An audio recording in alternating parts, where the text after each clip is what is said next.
Halo teman-teman, selamat datang kembali di channel saya. Apa kabar hari ini? Mudah-mudahan dalam keadaan sehat selalu.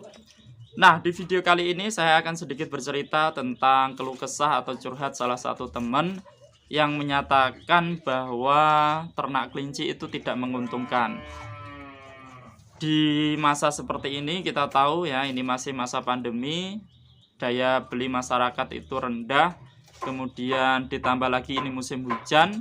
Musim hujan itu adalah musim-musim yang rawan bagi kelinci, di mana banyak penyakit ya yang bisa menyerang kelinci kita di kondisi yang seperti ini, di cuaca yang seperti ini. Kemudian ditambah lagi dengan harga pakan yang naik. Nah, itu adalah alasan yang teman tersebut kemukakan, sehingga dia menyimpulkan berdasarkan apa yang ia alami bahwa ternak kelinci itu tidak menguntungkan. Nah, apakah seperti itu? Simak terus videonya.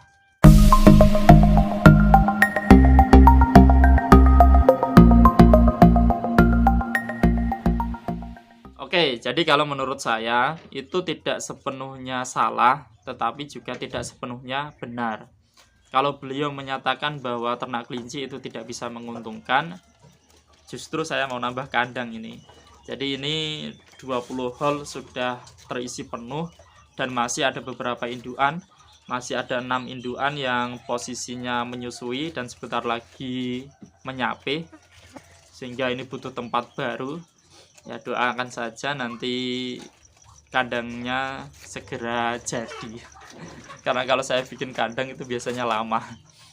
Ya, doakan saja ya teman-teman, mudah-mudahan segera jadi nanti kandangnya. Nah, tidak sepenuhnya salah, itu memang apa yang disampaikan itu benar terjadi saat ini ya. Karena efek musim hujan, efek corona ini, pertama daya beli masyarakat itu turun, kedua itu angka kematian tinggi, dan yang ketiga itu ini harga pakan sedang naik ya. Jadi alasan yang diungkapkan itu ketiga-tiganya benar ya. Tetapi tidak sepenuhnya benar, bukan berarti karena tiga hal tersebut lantas bisa digeneralisir bahwa ternak kelinci itu tidak menguntungkan. Banyak dari teman-teman sekalian yang bisa mengatasi masalah tersebut dengan caranya sendiri, dengan tekniknya sendiri ya. Jadi masalah tersebut tidak bisa digeneralisir kemudian lantas menyimpulkan ternak kelinci itu tidak menguntungkan. Ya, mungkin apa yang dialami oleh beliau seperti itu, tetapi belum tentu itu juga dialami oleh teman-teman yang lain ya.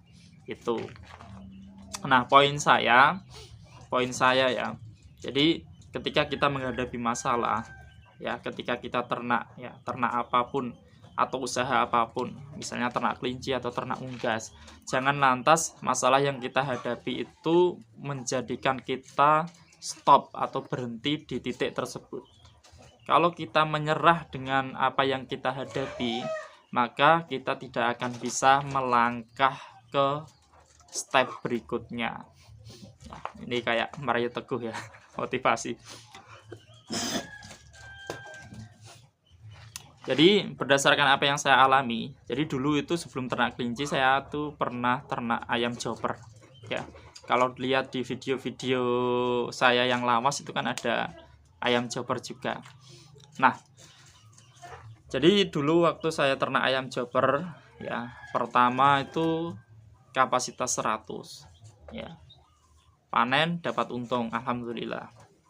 Kemudian ya, tergiur oleh keuntungan tersebut, naik lagi menjadi kapasitas 200 ya. Panen dapat untung, alhamdulillah ya. Dirasa keuntungannya menggiurkan, naik lagi menjadi 500 ya. Waktu itu ketika saya ternak itu mulai ada beberapa orang yang melirik ya. Melirik dalam artian, loh, ternak ayam chopper kok enak ya, 2 bulan panen, untungnya sekian. Akhirnya ada beberapa teman juga yang memulai ternak ya, belajar dengan saya waktu itu ya. Nah, singkat cerita, yang kapasitas 500 ini yang ketiga itu tidak dapat untung, tetapi tidak rugi juga ya. Kemudian next ngisi lagi kapasitas 500. Nah, yang keempat ini rugi, jadi rugi banyak waktu itu ya. Sementara teman-teman yang belajar di saya itu terus berkembang ya. Jadi saya sampai ngisi keempat itu terus stop ya. Stop karena kerugian tadi. Nah, teman-teman yang lain ya, seperti yang saya bikin video itu yang Bapak Partono itu berkembang terus sampai kapasitas 4.000. Jadi punya 2 kandang, dia sistemnya bergantian ya. 2 kandang 2.000 jadi setiap bulan panen ya. Itu. Tapi sekarang sudah ganti ayam pedaging. Jadi sekarang sudah kerjasama dengan PT. Jadi dibuat close house kandangnya ya. Itu perjalanan lah, itu cerita masa lalu. Nah, dari yang saya alami tersebut ada 2 hal ya yang saya saya catat, saya jadikan sebagai pelajaran. Yang pertama, ketika kita menghadapi masalah kemudian kita berhenti, kita tidak akan pernah mendapatkan solusinya. Karena usaha apapun atau ternak apapun itu butuh ilmu. Dan sebagian dari ilmu bisa kita dapatkan dari masalah yang kita hadapi ya. Tapi tidak lantas kita nunggu masalah dulu ya baru dapat ilmu. Kita bisa antisipasi, kita bisa belajar terlebih dahulu ya. Mulai dari pengalaman orang lain, kemudian kita bisa baca-baca, bisa lihat video-video di YouTube. Nah, itu. Nah, intinya ketika kita menghadapi masalah jangan lantas kita berhenti. Kalau kita berhenti ya kita tidak bisa melangkah ke step berikutnya. Karena segala sesuatu itu butuh ilmu, ya. Tak jarang ilmu yang kita dapatkan itu berawal dari masalah. Itu pembelajaran yang pertama. Makanya kalau saya ternak kelinci ini menghadapi berbagai masalah ya. Awal mula ada kembung, ada mencret dan sebagainya. Saya terus berupaya, akhirnya ya sharing dengan para senior ya, kemudian belajar, eksperimen dan lain sebagainya, ketemu solusinya ya. Beberapa masalah alhamdulillah ketemu solusinya dan bisa bertahan sampai saat ini ya karena pengalaman buruk yang pernah saya alami sebelum ternak kelinci ya. Itu pertama ya. Kemudian pembelajaran kedua adalah jangan terburu-buru ya. Ini jadi saya kalau melihat ke belakang itu waktu saya ternak joper itu saya termasuk terburu-buru ya, karena itu tadi ya tergiur oleh keuntungannya ya, kemudian waktu itu saya belum punya cukup dana untuk saving ya, artinya ya apa yang saya punya saya investkan lagi,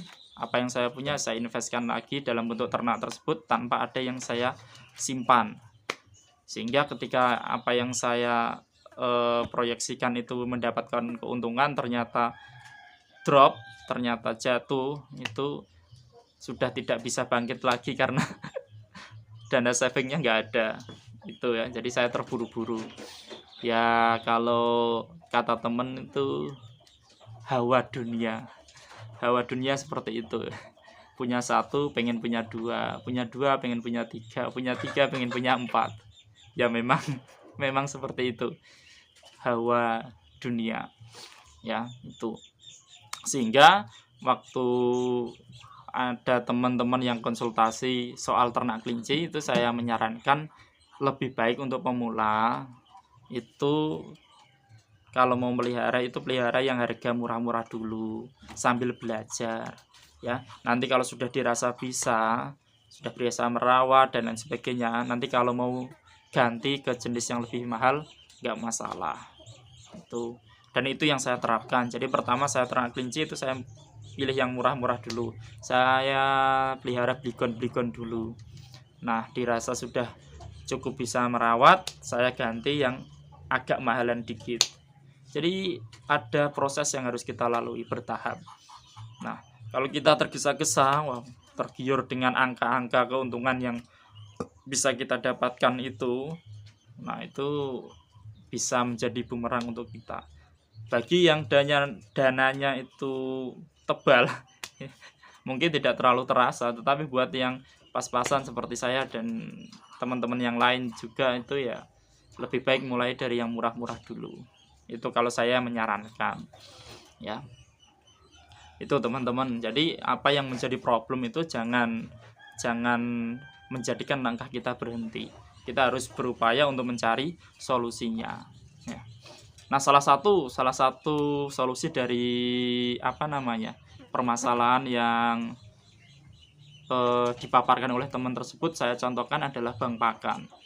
Tadi kan ada masalah yang diungkapkan kalau harga pakan naik. Nah, itu kita bisa atasi dengan bank pakan, ya. Jadi kita bisa menekannya dengan bank pakan, atau mungkin dengan pemilihan jenis pakan yang lain seperti hijauan mungkin, ya, atau mungkin meracik pakan sendiri, itu kan bisa, ya. Jadi setiap peternak itu punya caranya sendiri untuk memecahkan masalahnya. Jadi begitu teman-teman, ceritanya kemana-mana ya. Gak apa-apa ya, mudah-mudahan teman-teman sekalian tetap semangat ya, tetap semangat untuk beternak, berusaha untuk ya di bidang apapun lah ya. Tetap semangat. Saya yakin kalau kita tetap mau berusaha, mau belajar, nanti tetap akan ada jalan ya. Optimis. Selain itu ya diimbangi dengan berdoa, karena itu yang utama ya, bukan diimbangi sih, malah yang utama itu doa ya. Doa, kemudian jangan lupa bahwa semua itu ada yang ngatur ya, ada yang ngatur, tetapi kita juga diwajibkan untuk berusaha, jangan sampai nanti kita terlena oleh itu ya. Kalau saya itu konsepnya, usaha itu adalah sebagai kepatutan. Usaha itu adalah sebuah kepatutan kita sebagai manusia, tetapi jangan sampai menjadikan usaha itu adalah alasan keberhasilan kita. Tidak. Keberhasilan itu adalah pemberian dari Tuhan, sementara usaha itu adalah kepatutan kita sebagai manusia. Oke? Anda gak setuju gak masalah, itu hanya pandangan hidup saja. Oke, terima kasih teman-teman sudah menyaksikan video saya. Sampai jumpa di video berikutnya.